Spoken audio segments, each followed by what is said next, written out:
గగన్ భూమిని మోసుకెళ్తూ రోడ్లో నడుస్తూ వెళ్తూ ఉంటాడు. అయితే గగన్ మాత్రమే మత్తుతో కాకుండా ఇక్కడ భూమి కూడా మత్తులో ఉండి ఉంటుంది. గగన్, భూమి ఒకరి కళ్ళలో ఒకరు పెట్టుకొని చూసుకుంటూ రోడ్లో నడుస్తూ వెళ్తూ ఉంటే గగన్ అయితే ఇక భూమిని తిప్పుతూ తీసుకువెళ్తూ ఉంటాడు. భూమి అయితే చాలా చాలా సంతోషంగా బావ ఈ క్షణం ఇలాగే ఆగిపోతే చాలా బాగుంటుంది కదా అని గగన్‌తో చెప్తూ ఉంటే, అవును మనం జీవితాంతం ఇలాగే ప్రేమించుకుంటూ ఆనందంగా హ్యాపీగా ఉండేయొచ్చు అని గగన్ కూడా మళ్ళీ భూమిని తిప్పుతూ తీసుకువెళ్తూ ఉంటాడు. అలా ఒక చెట్టు దగ్గరికి రాగానే అక్కడ అమ్మవారు ఉంటుంది. భూమిని దింపేసి ఇక గగన్ కళ్ళలో కళ్ళు పెట్టి చూస్తూ ఉంటాడు.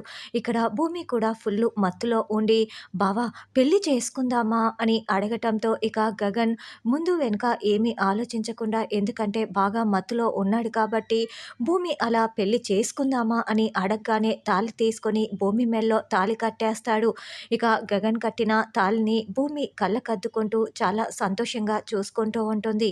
అయితే ఇక్కడ భూమి కూడా మత్తులో ఉండే గగన్‌ని పెళ్లి చేసుకుందామా అని అడిగి ఉంటుంది. ఏదైతేనేం అలా మత్తులో గగన్ భూమి మెడలో తాళి కట్టేసి ఉంటాడు. ఇక భూమి కూడా సంతోషంగానే తాళిని చూసుకుంటూ ఉంటుంది. మరి భూమి మత్తులో పొరపాటున అడిగిందా?